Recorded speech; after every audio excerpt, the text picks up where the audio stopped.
नमस्कार, ग्लोबल न्यूजमा स्वागत छ। म नारायण तिमल सेना। नमस्कार, म वसुधा केसी। सुरुमा हेडलाइन्स।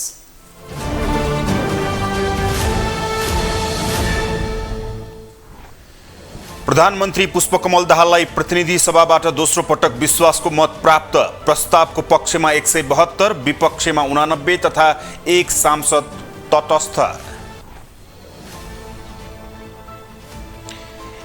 एमालेकै कारण 7 दलीय गठबन्धन टुटेको प्रधानमन्त्री दाहालको दाबी। नयाँ गठबन्धन पुरै समय टिक्ने एकीकृत समाजवादीका अध्यक्ष नेपालको ठोकुवा। जनयुद्धकालीन फौजदारी कसुरमा फैसला गर्ने षड्यन्त्र भएको माओवादी क्रान्तिकारीका नेता गजुरेलको टिप्पणी। प्रधानमन्त्रीले राष्ट्रविरोधी काम गरिरहेको आरोप। बचत गर्ने बानी कम हुँदै जाँदा भविष्यमा समस्या पर्न सक्ने गभर्नर अधिकारीको संकेत। कर्मचारीलाई तलब खुवाउन समेत समस्या आएको प्रति अर्थविदको चिन्ता। र 3 नेसन कप फुटबल प्रतियोगिता चैत 8 गतेदेखि दशरथ रङ्गशालामा आयोजना हुने। करिब 1 करोड 78 लाख रुपियाँ लाग्ने एन्फाको अनुमान।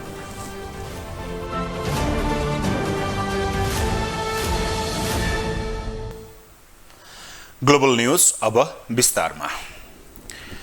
प्रधानमन्त्री पुष्पकमल दाहालले प्रतिनिधि सभाबाट विश्वासको मत पाउनु भएको छ। पछिल्लो 2.5 महिनामा दोस्रो पटक विश्वासको मत पाउनुभएका प्रधानमन्त्री दाहालले 172 मत पाउनु भयो। उहाँको पक्षमा नेपाली कांग्रेस, माओवादी केन्द्र, राष्ट्रिय स्वतन्त्र पार्टी सहित 10 दलले भोट हालेका छन्। नेकपा एमाले र राष्ट्रिय प्रजातन्त्र पार्टी भने विपक्षमा उभिए। नेकपा माओवादी केन्द्रका अध्यक्ष समेत रहेका प्रधानमन्त्री पुष्पकमल दाहालले प्रतिनिधि सभामा विश्वासको मत पाएका छन्। पछिल्लो 2.5 महिनामा दोस्रो पटक विश्वासको मत प्राप्त गरेका प्रधानमन्त्री दाहालले 172 मत प्राप्त गरे। संसदमा उपस्थित 262 सांसद मध्ये दाहालको विपक्षमा 89 मत पर्यो। एकजना सांसद तटस्थ बसे। संसदमा उपस्थित मध्ये बहुमत सांसदले पक्षमा भोट हालेपछि सभामुख देवराज घिमिरेले प्रधानमन्त्री दाहालले विश्वासको मत प्राप्त गरेको घोषणा गरे।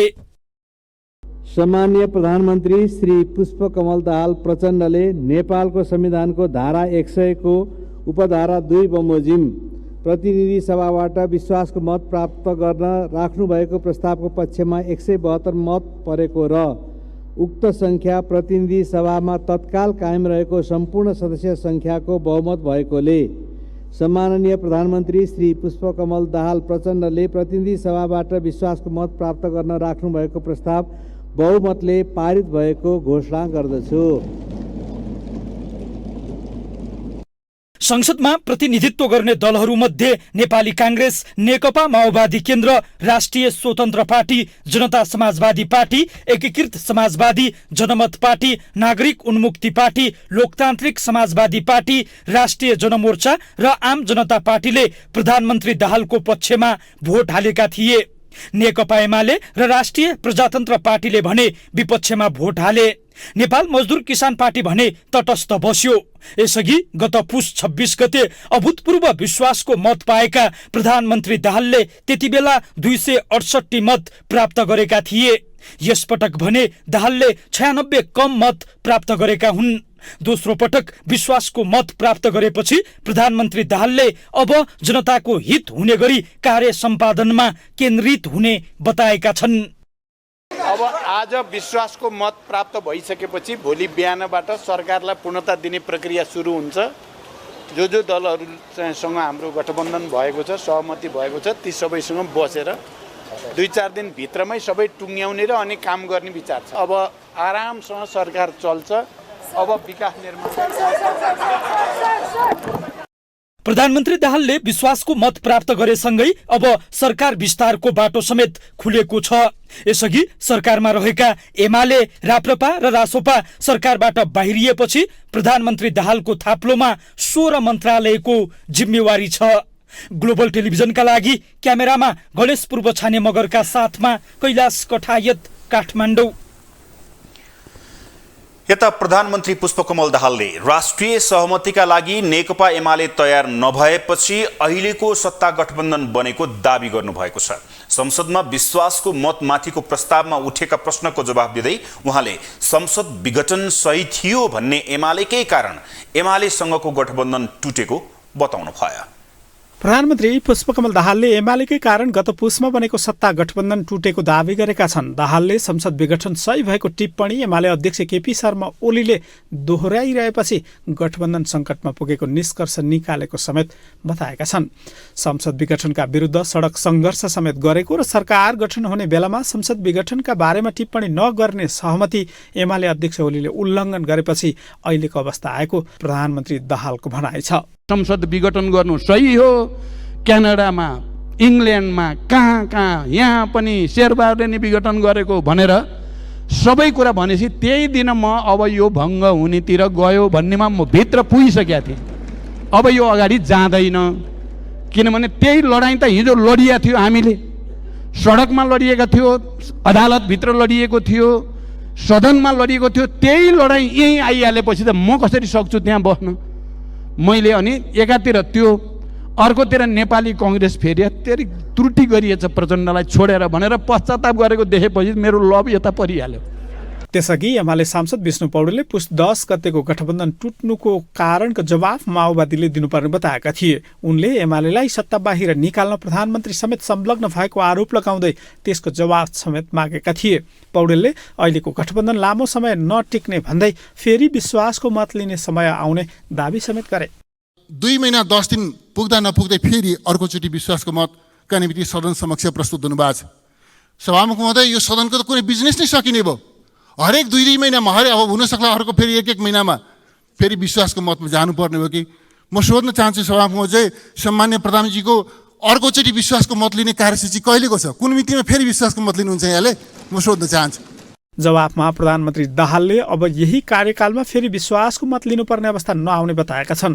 विचार र सिद्धान्त मिल्ने दलहरूका बीचमा अहिलेको गठबन्धन बनेको बताउँदै उनले सरकारलाई विश्वासको मत दिएका दलहरूले निरन्तर सहयोग गर्ने विश्वास आफूमा रहेको बताएका छन्।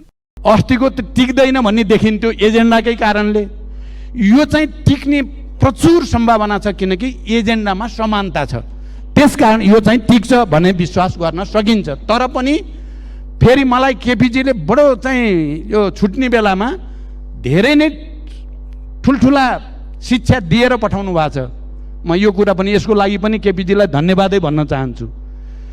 तपाईँ त जाँदै त हुनुहुन्छ, अब जाने भयो। मैले त भने चाहिँ नेपाली कङ्ग्रेसलाई राष्ट्रपति दिउँ, तपाईँ र म नै गएर भनौँ त भनेकै थिएँ लास्ट दिनमा। त्यो सम्भव छैन भन्नुभयो उहाँले, इमान्दारीका साथ भन्नुभयो। म त्यसो गर्न सक्दिनँ। त्यसो भनेपछि त हामी एकै ठाउँमा हुने भइएन। त्यति बेला र पटक पटक उहाँले तपाईँ वैशाखभन्दा उता जानुहुन्न। वैशाखमा उहाँले भनेको राष्ट्रपतिको बायाँपट्टिको लबीमा तपाईँ र म एकै ठाउँ हुन्छौँ भन्नुभएको छ। अब उहाँको भनाइलाई पुष्टि गर्ने कि फेल गर्ने हामी सबैको हातमा छ। प्रधानमन्त्री दाहालले जस्तै नेकपा एकीकृत समाजवादीका अध्यक्ष समेत रहेका सांसद माधव कुमार नेपालले समेत प्रधानमन्त्री दाहालले अब विश्वासको मत लिनुपर्ने अवस्था नआउने दावी गरे। उनले वर्तमान गठबन्धन 5 वर्षसम्म कायम रहने भन्दै कसैसँग मिल्न नसक्ने एमालेको चरित्रमाथि नै प्रश्न उठाएका छन्। फेरि वैशाखको अर्को हप्तामा अर्को फेरि विश्वासको मत लिने अवस्था त आउँदैन। यो आशंका गर्नु अस्वाभाविक ठान्दिनँ म। तर त्यो अवस्था आउँदैन भन्ने कुराको मलाई विश्वास छ। अब यो गठबन्धन आउने 5 वर्षसम्म टिक्छ, राजनीतिक स्थायित्व दिन्छ, देशलाई विकासको बाटोमा अगाडि बढाएर लिएर जान्छ।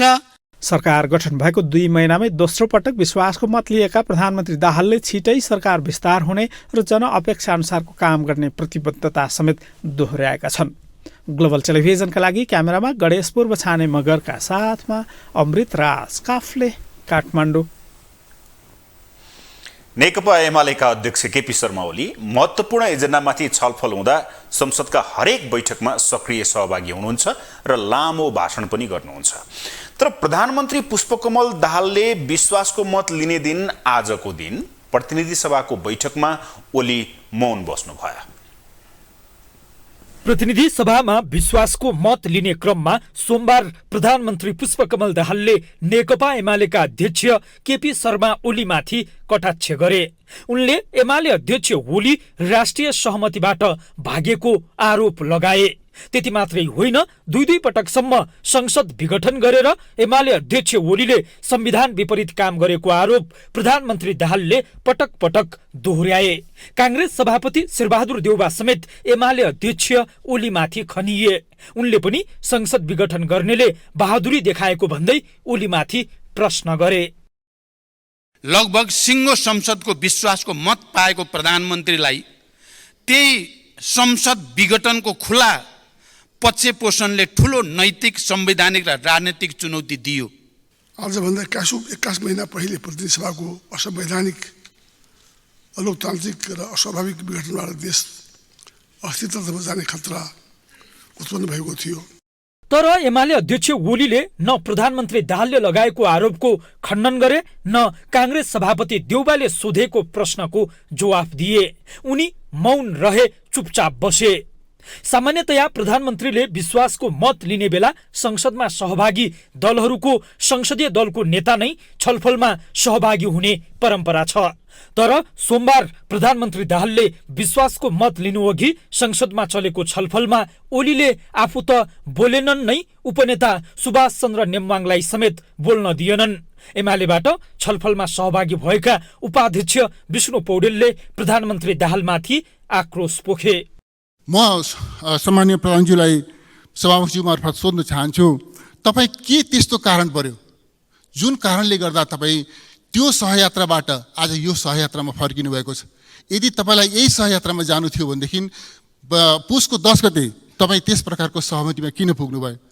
पार्टी अध्यक्ष तथा संसदीय दलको नेता प्रधानमन्त्री भएका कारण माओवादी केन्द्रका तर्फबाट भने सांसद देवेन्द्र पौडेल छलफलमा सहभागी भए। उनले एमाले उपाध्यक्ष पौडेललाई जवाफ दिँदै ओलीले संसद विघटनलाई बहादुरी ठानेपछि एमालेसँगको सहमति तोड्नु परेको बताए। मान्यज्यूहरू यहाँ आएर बोल्नुहुन्छ, मैले त बहादुरी गरेँ, मैले राम्रो गरेँ।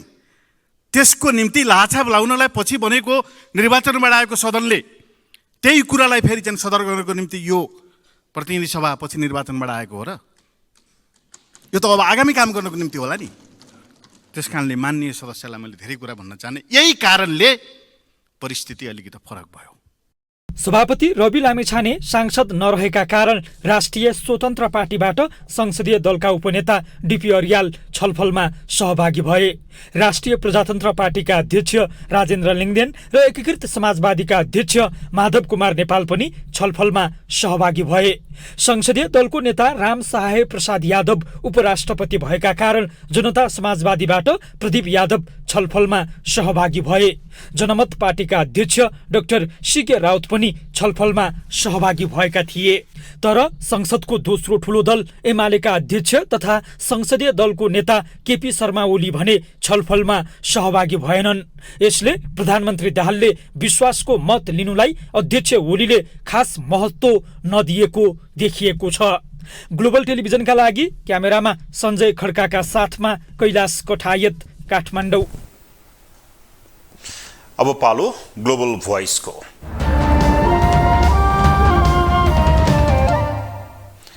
पुष्पकमल दाहाल नेतृत्वको सरकारले दोस्रो पटक आज विश्वासको मत प्राप्त गरेको छ। विश्वासको मत प्राप्त गरेसँगै मन्त्रीमण्डल विस्तार गर्ने प्रधानमन्त्रीले यसअघि नै बताइसक्नु भएको थियो। विश्वासको मत प्राप्त गरेसँगै मन्त्री बन्ने आकांक्षीको दौड पनि सुरु भएको छ भने सर्वसाधारणले थोरै भए पनि सरकारले जनपक्षीय काम गरोस् भन्ने अपेक्षा राखेका छन्। यसै सन्दर्भमा आजको ग्लोबल भोइसमा हामीले सर्वसाधारणलाई सोधेका छौँ, तपाईँले सरकारबाट के अपेक्षा गर्नु भएको छ? अहिलेको सरकारले मात्रै नभएर हाम्रो नेपाल सरकारले कसैले पनि गर्छ भन्ने विश्वास छैन मप्रति। मैले धेरैचोटि चाहिँ अब निर्वाचनमा निर्वाचन हुँदाखेरि भोट हालेँ, मेरो भोट त्यतिकै खेर गयो। मेरो मात्रै नभएर नेपाली जनता सबैको भोट खेर गयो।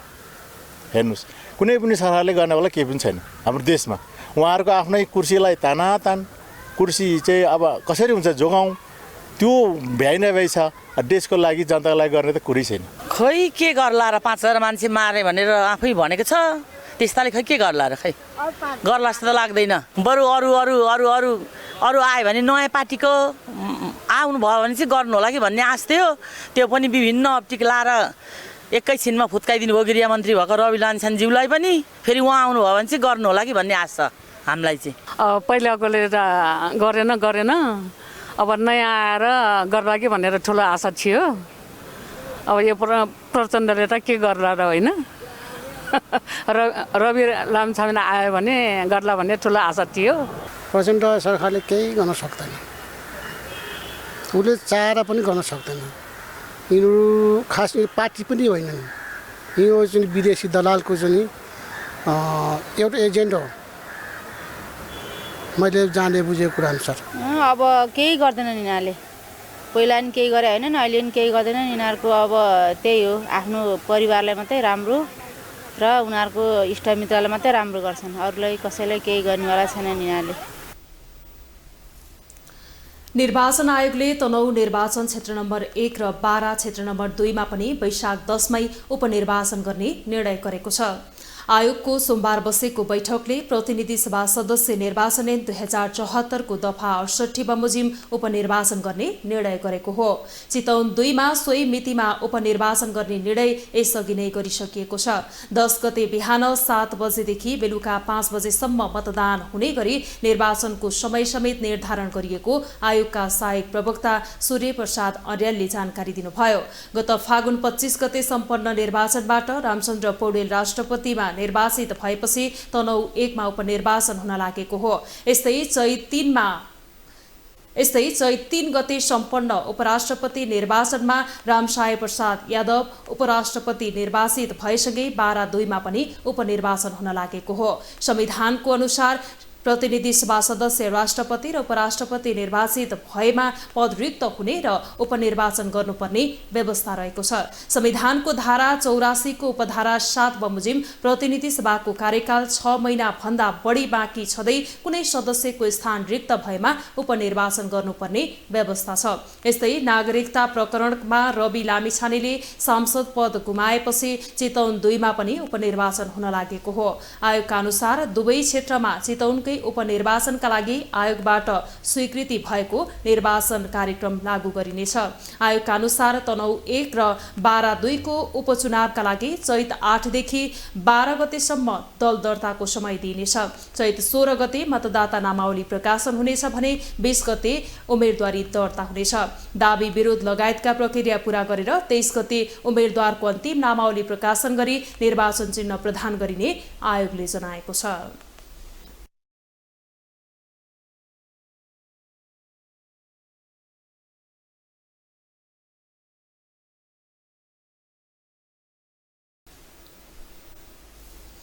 राष्ट्रिय स्वतन्त्र पार्टी रासपाले प्रधानमन्त्री पुष्पकमल दाहाल प्रचण्डलाई विश्वासको मत दिएको छ। यसअघि एमाले सहितको गठबन्धनको पक्षमा देखिएको रासपा अहिले अर्को गठबन्धनमा पनि सहभागी भएपछि सत्ता लिप्सामा लागेको आरोपबाट जोगिन अप्ठ्यारो पर्ने देखिएको छ। प्रत्यक्ष र समानुपातिक गरी 20 सिट सहितको संसदको चौथो दल बनेको राष्ट्रिय स्वतन्त्र पार्टीको चरित्र पनि पुरानै दलको जस्तो देखिएको छ। यसअघि नेकपा एमाले सहितको गठबन्धनमा सहभागी रासपा अहिले पनि नयाँ गठबन्धनमा पनि सहभागी भएपछि दलको चरित्रमाथि प्रश्न उठ्न थालेको छ। सरकार र पुराना दलप्रति चर्को असहमति जनाएर राजनीतिमा उदय भएको राष्ट्रिय स्वतन्त्र पार्टी रासपा निर्वाचनपछि सत्ता केन्द्रित र सत्ताको मोहमा रुमलिन थालेको भन्दै आलोचना भइरहेको छ। तर सिद्धान्त मिलेका कारण अहिलेको सरकारलाई पनि विश्वासको मत दिएको तर्क छ। सरकारले विशेष पहलमा सरकारले न्यूनतम साझा कार्यक्रम तयार गर्यो, जसमा हाम्रा वाचा पत्रका कयौं बुदाहरू समावेश छन्। ती बुदाहरू हाम्रा होइनन्, आम नागरिकका हुन्। आम नागरिकका ती मुद्दाहरू सम्बोधनमा सरकारले निरन्तरता दिने विश्वास नै हामीले प्रधानमन्त्रीलाई विश्वासको मत दिनुको प्रमुख आधार हो। हामी गुण र दोषका आधारमा सरकारको समर्थन र विरोध गर्नेछौँ। सरकारलाई हामीले दिएको समर्थन भनेको सरकारले जे गरे पनि ठिक हो भन्ने कबुलियतनामा होइन। त्यसो त गत पुस 10 मा एमाले अध्यक्ष केपी शर्मा ओलीको निवास बालकोटमा भएको सहमतिपछि सुरु भएको सरकारको यात्रा रासपाका सभापति रवि लामिछानेको नागरिकता विवादले उपप्रधान सहित गृहमन्त्री गुमाएपछि रासपाले सरकारलाई दिएको समर्थन फिर्ता लिने आकलन गरिएको थियो। तर लामिछानेले चलाकीपूर्ण तरिकाले आफ्ना मन्त्रीलाई सरकारबाट फिर्ता बोलाए पनि सरकारलाई दिएको समर्थन कायमै राखेका थिए। पुस 10 को गठबन्धन औपचारिक रूपमा टुङ्गिएपछि राप्रपा, नेकपा एमाले लगायतका दलले सरकारलाई दिएको समर्थन फिर्ता लिएका थिए। तर रासपाले भने समर्थन फिर्ता लिएन। यस्तोमा रासपाका प्रवक्ता मुकुल ढकालले भने प्रक्रिया भन्दा पनि नतिजामा ध्यान दिन आग्रह गरेका छन्। अहिलेको जुन संसदीय व्यवस्थाको राजनीतिक व्यवस्था छ, यो व्यवस्थामा केही कुराहरू त्रुटि छन् भन्ने कुरा चाहिँ महसुस भएको छ। कहिलेकाहीँ नेपालमा अलिकति अति राजनीतिकरण भएको कारणले गर्दाखेरि र घरैपछि टोलैपछि अलिकति राजनीतिक टिकाटो पनि अलिक बढी भएको कारणले आम जनताले हामीलाई केही क्षण, केही महिना, कम्तीमा पनि 1-1.5 वर्षसम्म हेरेर परिणाममा, हाम्रो कामले, हाम्रो परिणाममा, प्रक्रियामा भन्दा पनि परिणाममा उहाँहरूले ध्यान दिनुभयो भने सबै कुराहरू मजाले बुझिन्छ जस्तो लाग्छ। सरकारलाई समर्थन गरेर विश्वासको मत समेत दिएको राष्ट्रिय स्वतन्त्र पार्टी सरकारमा सहभागी हुने वा नहुने भने टुङ्गो भने लागिसकेको छैन। ग्लोबल टेलिभिजनका लागि क्यामेरामा निर्मल तिमलसेनाका साथमा सूर्य भट्टराई, काठमाडौँ। नेकपा एमालेका अध्यक्ष केपी शर्मा ओलीले संसदमा प्रस्तुत संक्रमणकालीन न्याय सम्बन्धी विधेयकबारे संशोधनको तयारी थाल्न सांसदहरूलाई निर्देशन दिनुभएको छ। सोमबार संसद भवनको लोसे हलमा बसेको पार्टीको संसदीय दलको बैठकलाई सम्बोधन गर्दै उहाँले पार्टीका सांसदहरूलाई यस्तो निर्देशन दिनुभएको हो। उहाँले प्रस्तुत विधेयकमा कुन कुन बुदामा बोल्ने भन्ने बारेमा संसदमा जानकारी गराइने र सो बारेमा आफूले गहन अध्ययन गरेर विधेयकमा संशोधन हाल्ने तयारी थाल्न समेत निर्देशन दिनुभयो। उहाँले संसदमा पार्टीका सांसदहरूको एकै स्वर र एकै बोली हुनुपर्ने भन्दै आफ्नो तरिकाले नबोल्न पनि आग्रह गर्नुभयो।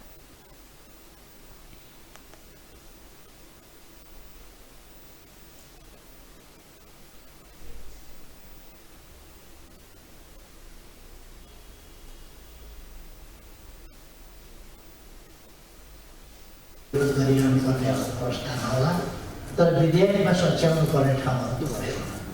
हामी विधेयक त्रुटि रहित बनाउन चाहन्छौँ, विधेयक देशको पक्षमा बनाउन चाहन्छौँ, विधेयक जनताको पक्षमा बनाउन चाहन्छौँ, लोकतन्त्रको पक्षमा बनाउन चाहन्छौँ, विकासको पक्षमा बनाउन चाहन्छौँ, स्वच्छता पारदर्शिताको पक्षमा, भ्रष्टाचार नियन्त्रणको पक्षमा त्यसलाई लान चाहन्छौँ। त्यसका हामीले संशोधन पनि हाल्छौँ। अध्यक्ष ओलीले सांसदहरूले आफूले रुचाएको समितिमा आफूले योगदान दिने गरी छानेर संसदीय समितिमा सहभागी हुन समेत आग्रह गर्नुभयो।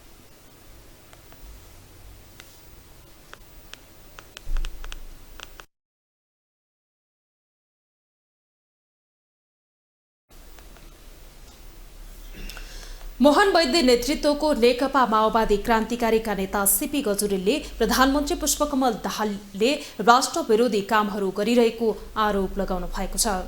काठमाडौँमा आयोजित कार्यक्रमलाई सम्बोधन गर्दै उहाँले प्रधानमन्त्री दाहालले लगातार जनविरोधी र राष्ट्र विरोधी कामहरू गरिरहेको आरोप लगाउँदै जनताका बीचमा लगेर ती कामहरूलाई उजागर गर्न जरुरी रहेको बताउनुभयो। विश्वकप लिग 2 क्रिकेटको आफ्नो अन्तिम खेलमा प्रधानमन्त्रीका रूपमा दर्शक बनेर कीर्तिपुर खेल मैदानमा हेर्न पुग्दा प्रधानमन्त्री विरुद्ध नाराबाजी लागे पनि प्रधानमन्त्रीलाई त्यसको लाज नलागेको गजुरेलको भनाइ थियो। उहाँले देशमा यसअघि अत्याचार, शोषण, महँगी र बेरोजगारी यति धेरै नरहेको उल्लेख गर्दै गणतन्त्र पछिको समाजवाद उन्मुख व्यवस्थाले झनै विसङ्गति पैदा गरेको आरोप समेत लगाउनुभयो। नेता गजुरेलले जनयुद्धका मुद्दा माओवादीलाई लगाएर फौजदारी कसुरमा सजाय गराउने पक्षमा अदालत रहेको समेत बताउनुभयो। उहाँले 16 वर्षसम्म त्यो प्रक्रियाबाट न्याय दिन नसकेपछि अब जनयुद्धका मुद्दाहरू अदालतले फैसला गर्ने योजना अनुसार अघि बढिरहेको बताउनुभयो। लगेर त्यो मुद्दाहरूको समाधान गर्ने भन्ने थियो, अब त्यो हुँदैन।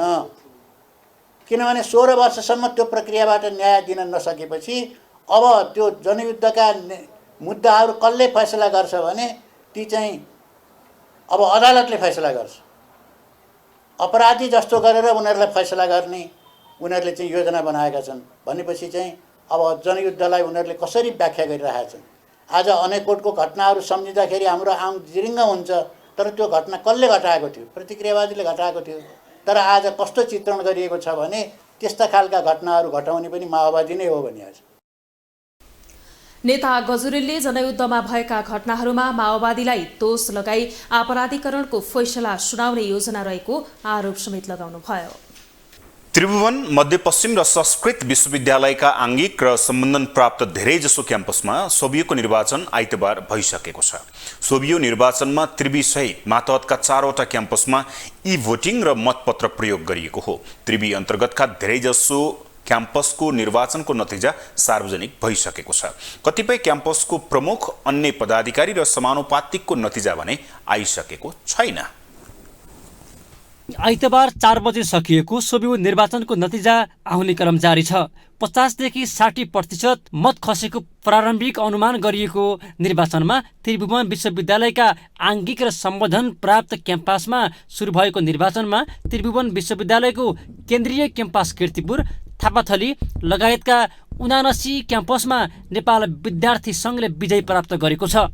माओवादी निकट अखिल क्रान्तिकारी सङ्घले चन्द्रोदय बहुमुखी क्याम्पस धादिङ लगायतका 47 क्याम्पसमा विजय हात पारेको छ। नेकपा एमाले निकट अन्धरा सोभियोले पुलचोक इन्जिनियरिङ क्याम्पस सहित 106वटा क्याम्पसमा विजय भएको छ। अन्धरा समूह एकीकृत समाजवादीले दिवस सिलवाल वंशगोपाल बहुमुखी क्याम्पस र कुमार घिसिङ मनोहर बहुमुखी क्याम्पस मकवानपुरमा विजय भएको छ। त्यसैगरी अन्धरा समूह क्रान्तिकारी विप्लवले 11वटा क्याम्पसमा विजय हात पारेको छ। धेरैजसो क्याम्पसमा सोभियो निर्वाचनको अन्तिम आधिकारिक तथ्याङ्क भने आउन बाँकी नै छ। स्वतन्त्र विद्यार्थी युनियनको कार्यकाल घोषणा भएदेखि 2 वर्ष रहनेछ।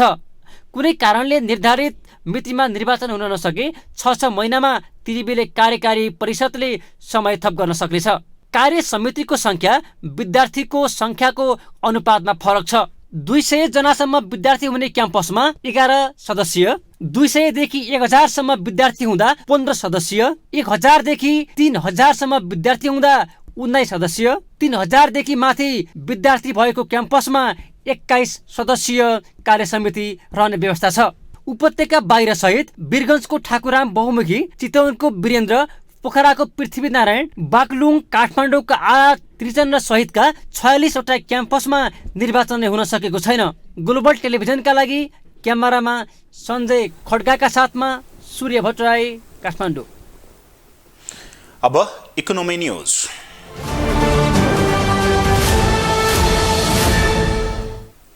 नेपाल राष्ट्र बैंकका गभर्नर महाप्रसाद अधिकारीले नेपाल सबैभन्दा कम बचत गर्ने मुलुकमा पर्ने बताउनु भएको छ। राष्ट्र बैंकले सोमबार आयोजना गरेको विश्वव्यापी मुद्रा सप्ताह 2023 उद्घाटन तथा वित्तीय चेतनामूलक कार्यक्रममा बोल्दै गभर्नर अधिकारीले यस्तो बताउनु भएको हो।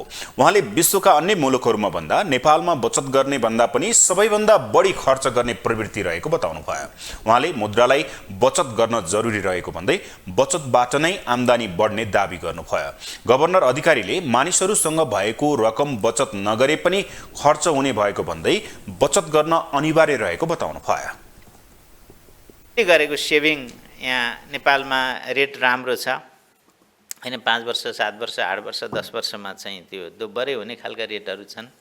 त्यो सेभिङले काम गर्छ, त्यसलाई मल्टिप्लाई गर्न सकिन्छ। त्यसकारण सेभिङ अत्यन्तै जरुरी छ। त्यो सेभिङ हामीले गरेनौँ भने पनि कहीँ कतै खर्च भएर जान्छ। त्यतिकै खर्च भएर जान्छ।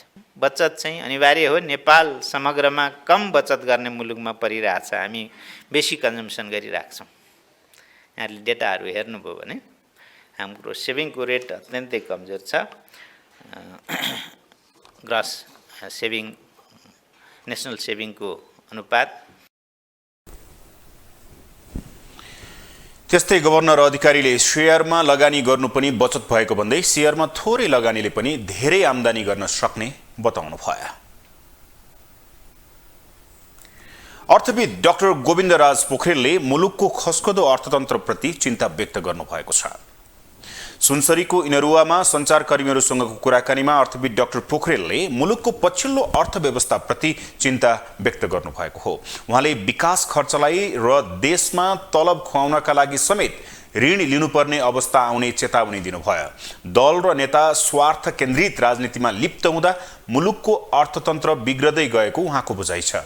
राष्ट्रिय योजना आयोगका पूर्व उपाध्यक्ष समेत रहनुभएका अर्थविद डाक्टर पोखरेलले मुलुकको आर्थिक अवस्था खस्किनुको मूल कारण देशको राजनैतिक अस्थिरता रहेको बताउनु भयो। लिनुपर्ने अवस्था छ। हाम्रो चालु खर्च हामीले तलब भत्ता पेन्सनहरू दिनलाई पनि अब ऋण लिनुपर्ने अवस्थामा हामी पुगेका छौँ र हिजो साँझसम्मको तथ्याङ्क हेर्नुहुन्छ भने यो आर्थिक वर्षमा हामी करिब 200 अर्बले घाटामा गइसक्यौँ भन्दाखेरि हाम्रो सरकारले गर्ने खर्च जुन पुँजीगत खर्च चालु खर्च र हामीले उठ्ने राजस्वको अन्तरै 200 अर्ब भइसक्यो। अब कति ऋण लिएर हामीले चलाउने हो? यो जोखिमको अर्थतन्त्रलाई निकास दिनको लागि सबभन्दा ठुलो जरुरत भनेको राजनीतिक स्थिरता र राजनीतिक दलमा गम्भीरता, त्यो गम्भीरता चाहिँ छैन। अर्थविद पोखरेलले अर्थतन्त्र सुधारका लागि राजनीतिक स्थायित्वसँगै नियम कानुन फेरबदलको खाँचो रहेको बताउनु भयो। इन्टरनेट सेवा प्रदायक वर्ल्ड लिङ्क कम्युनिकेसनले करिब 2 अर्ब विदेशी लगानी भित्र्याएको छ। वर्ल्ड लिङ्कले सोमबार काठमाडौँमा पत्रकार सम्मेलन गर्दै इन्टरनेट क्षेत्रमा अहिलेसम्मकै ठूलो विदेशी लगानी ल्याएको जानकारी दिएको हो। ब्रिटिश इन्टरनेसनल इन्भेस्टमेन्ट र डोल्मा इम्प्याक्ट फन्डले वर्ल्ड लिङ्कमा 1 अर्ब 98 करोड लगानी गर्ने भएका हुन्। नेपालमा सबैभन्दा बढी ग्राहक रहेको वर्ल्ड लिङ्कले बेलायत सरकारको विकास वित्त संस्था BII-बाट 1 अर्ब 8 करोड र डोल्मा इम्प्याक्ट फन्डबाट $6.9 मिलियन अर्थात् 90 करोड नेपाली रुपियाँ भित्र्याएको हो। यसअघि समेत वर्ल्ड लिङ्कले ब्रिटिश इन्टरनेसनल इन्भेस्टमेन्टबाट सन् 2019मा 1 अर्ब 35 करोड नेपाली रुपियाँ बराबरको लगानी कम्पनीले ल्याएको थियो। वर्ल्ड लिङ्कका अध्यक्ष तथा प्रबन्ध निर्देशक दिलीप अग्रवालले ब्रिटिश इन्टरनेसनल इन्भेस्टमेन्ट र डोल्मा इम्प्याक्ट फन्डको लगानीले थप 1000 रोजगारी सिर्जना गर्न र कर्मचारीहरूको सिप अभिवृद्धिका लागि तालिम प्रदान गर्न मद्दत पुग्ने जानकारी दिनुभयो।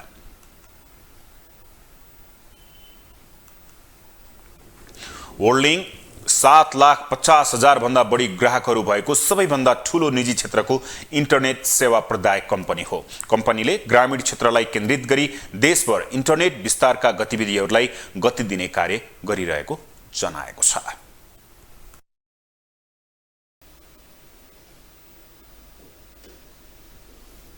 अब इन्टरनेशनल न्यूज।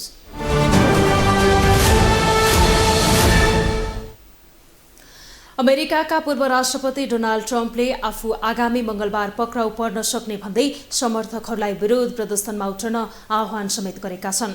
सन् 2016मा एक पोर्न स्टारलाई ट्रम्पले यौन दुर्व्यवहार र रकम दिएको अभियोगमा उनलाई पक्राउ गर्न सक्ने अनुमान गरिएको हो।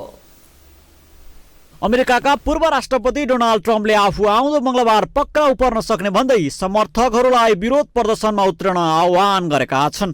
सन् 2016मा एक पोर्न स्टारलाई ट्रम्पले गरेको दुर्व्यवहारको बारेमा मौन रहन अकुत रकम दिएको अभियोगमा उनलाई पक्राउ गर्न सक्ने अनुमान गरिएको छ। ट्रम्पले सामाजिक सञ्जालमा ट्विट गर्दै आफू पक्राउ पर्ने सम्भावना व्यक्त गर्दा उनका अधिवक्ताहरूले भने यसको आधिकारिक रूपमा पुष्टि नभएको बताएका छन्। ट्रम्प विरुद्ध मुद्दा दर्ता भएमा अमेरिकामा पूर्व राष्ट्रपति विरुद्ध फौजदारी कसुरको मुद्दा दायर भएको यो पहिलो घटना हुनेछ। साथै सन् 2024मा हुने अमेरिकी राष्ट्रपति निर्वाचनका लागि रिपब्लिकन पार्टीबाट उम्मेद्वार छनौट अभियानमा गम्भीर असर पर्ने भएको छ। ट्रम्पलाई सन् 2016को राष्ट्रपति निर्वाचन अघि नै रकम दिएको सम्बन्धमा पछिल्लो 5 वर्षदेखि न्युयोर्कको अभियोजनकर्ताहरूले अनुसन्धान गरिरहेका छन्। त्यस्तै ट्रम्पमाथि अमेरिकी संसद भवन क्यापिटल हिलमाथि दंगा मचाएको अभियोगमा समेत छानबिन भइरहेको छ। यो मुद्दा 2016को हो, जसमा डोनाल्ड ट्रम्पमाथि आरोप छ कि उनका वकिलले राष्ट्रपति चुनाव अघि पोर्न स्टार स्टर्मी डेनियललाई पैसा दिएका थिए। यो पैसा ट्रम्पको नाममा दिइएको थियो। क्यालिफोर्निया र नेभाडाको बीचमा रहेको लेक टोहाया होटलमा सन् 2006मा ट्रम्पलाई भेटेको डेनियलले दाबी गरेकी छिन्। त्यतिबेला ट्रम्प व्यापारी मात्र थिए। सन् 2011मा डेनियलले इन टच पत्रिकालाई एक अन्तर्वार्ता दिएकी थिइन्, जुन यस वर्ष जनवरीमा प्रकाशित भएको थियो। त्यसमा उनले ट्रम्पले आफूलाई डिनरमा निम्तो दिएको बताउँदै उनी ट्रम्पको होटलको कोठामा भेट्न गएको दाबी गरेकी छिन्। डेनियलले होटलमा ट्रम्पसँग यौन सम्बन्ध समेत राखेको दाबी गरेकी छिन्। यद्यपि उनको दाबीबारे ट्रम्पका निजी वकिलले झुटो भएको बताइरहेका छन्। त्यस्तै केही दिन अघि मात्रै ट्रम्पलाई सामाजिक सञ्जाल फेसबुक, ट्विटर र युट्युबले 2 वर्षपछि शर्त राखेर कारबाहीको फुकुवा गरे लगतै उनले फेसबुकमा आई एम ब्याक भनेर लेखेका थिए। त्यस्तै फेसबुक, युट्युब र ट्विटरले उनलाई कारबाहीको फुकुवा गरे तापनि पुरानो गल्ती पुनः दोहोर्याए अझ बढी कारबाही गर्ने चेतावनी समेत दिएको थियो। ग्लोबल टेलिभिजनको लागि एजेन्सीको सहयोगमा विशाल पुरीको रिपोर्ट। अब स्पोर्ट्स न्यूज।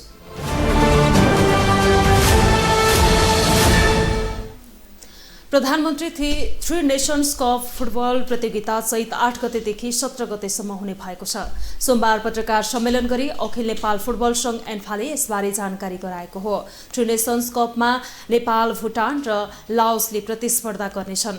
3 राष्ट्रहरूले दशरथ रङ्गशालामा सिंगल राउन्ड रोबिनको आधारमा खेल खेल्नेछन्। उत्कृष्ट 2 देशबीच फाइनल खेल हुनेछ। प्रतियोगिता फिफा विन्डो अन्तर्गतका मितिहरूमा खेलिने पनि एन्फाले जनाएको छ। प्रतियोगिताका लागि दुवै देश नेपाल आइसकेको पनि एन्फाले जनाएको छ। प्रतियोगिताका लागि एन्फाले साधारण पारामिटतर्फ 500 र भिआइबी पारामिटतर्फ 1000 रुपैयाँ टिकट दर तोकिसकेको छ। प्रतियोगितामा प्रथम हुने राष्ट्रलाई 5000 अमेरिकी डलर, द्वितीय पुरस्कार 3000 अमेरिकी डलर र हरेक खेलको म्यान अफ द म्याचलाई 250 अमेरिकी डलर र प्रतियोगिताको उत्कृष्ट खेलाडीलाई 500 अमेरिकी डलर गरी कुल 9500 अमेरिकी डलर पुरस्कार प्रदान गरिनेछ।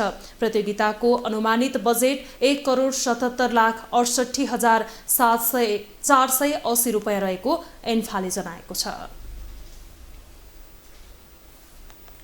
साफ अन्डर 17 महिला च्याम्पियनसिप फुटबल प्रतियोगिताको पहिलो खेलमा नेपालले हार बेहोरेको छ। ढाकामा सोमबार भएको खेलमा नेपाललाई भारतले 4-1 गोल अन्तरले हराएको हो। खेलको 10औं मिनेटमा सुन्जी साजीले गोल गर्दै भारतलाई सुरुवाती अग्रता दिलाएकी थिइन्। 40औं मिनेटमा साजीले व्यक्तिगत दोस्रो गोल गर्दै भारतलाई 2-0 को अग्रता दिलाइन्। 41औं मिनेटमा पूजाले गोल गर्दा भारत पहिलो हाफमा 3-0 अघि रह्यो। खेलको 54औं मिनेटमा वर्षा ओलीले गोल गर्दै नेपाललाई 3-1 को स्थितिमा ल्याइन्। तर खेलको 80औं मिनेटमा साजीले ह्याट्रिक पूरा गर्दै भारतलाई 4-1 को जित दिलाइन्। जितसँगै भारतले पहिलो खेलमा 3 अङ्क जोडेको छ। नेपालले हारबाट प्रतियोगिताको सुरुवात गरेको छ। प्रतियोगितामा आयोजक बंगलादेश, नेपाल, भारत, भुटान र रसियाको सहभागिता रहेको छ। अब नेपालले दोस्रो खेलमा बुधबार भुटानसँग खेल्नेछ। त्यस्तै अर्को आइतबार रुससँग खेल्नेछ। राउन्ड रोबिनको आधारमा हुने प्रतियोगिताको शीर्ष टोलीले उपाधि जित्नेछ। ग्लोबल न्यूजको अन्त्यमा अहिलेसम्मका हेडलाइन्स पुनः एकपटक।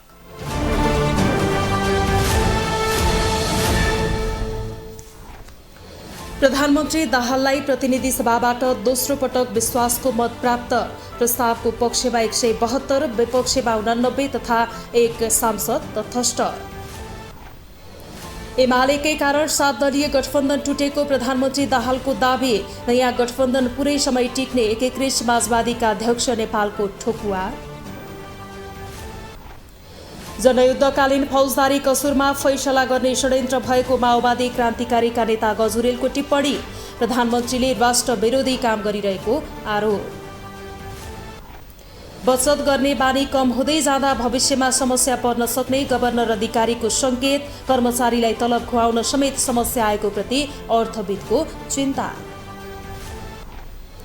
र थ्री नेसन कप फुटबल प्रतियोगिता चैत 8 गतेदेखि दशरथ रङ्गशालामा आयोजना हुने। करिब 1,78,00,000 रुपैयाँ लाग्ने एन्फाको अनुमान।